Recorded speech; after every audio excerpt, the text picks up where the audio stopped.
Et 800 marches, qu'est-ce que vous croyez? C'est pas si qu'est-ce que vous croyez? C'est pas si facile pour arriver là où nous En haut du sommes, et guidon? en haut, en haut du guidon, avec mon maillot à pois donc. Et ça vaut le coup parce que en haut devant cette abbaye du Mont-Saint-Michel, tout en haut, on est magnifiquement installé avec Jean-François Bernard qui est avec nous. Bonjour, hein, Bonjour. le consultant préféré de France Info. Vous pouvez pas le rater puisque sa tête est sur les voitures de France Info que vous allez voir passer tout au long du tour. Je voudrais d'abord qu'on se tourne vers Brian Coquard. Bonjour.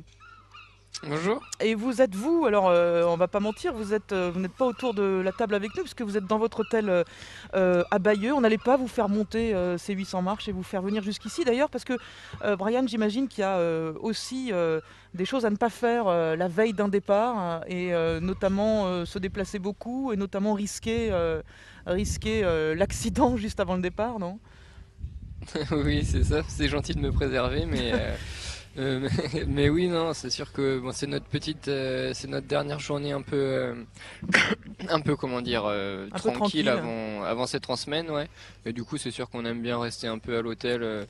Aujourd'hui, ça va être une journée un peu comme d'habitude, bah, banale comme les 3 années précédentes, c'est-à-dire de rester à l'hôtel, notre petit tour de vélo, notre repas, et le petit massage dans l'après-midi. Soit sûrement une petite sieste, on reste vraiment off cette journée. Vous pédalez combien de temps la veille?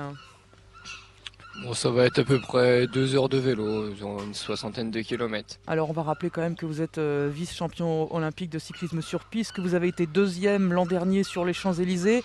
Ça veut dire que cette victoire, cette année, on la cherche et on vous attend. Et vous savez, j'imagine que ça met un peu de pression, qu'on vous attend dès la première étape, en fait, à l'arrivée ici entre le Mont-Saint-Michel et Utah Beach. Ça vous met dans quel état d'esprit?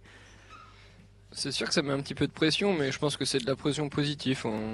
On a vraiment envie là avec l'équipe Direct Energy de décrocher ce premier succès pour moi. Et c'est sûr que il y a plein de choses à la clé. Bien sûr que j'y ai pensé à ce maillot jaune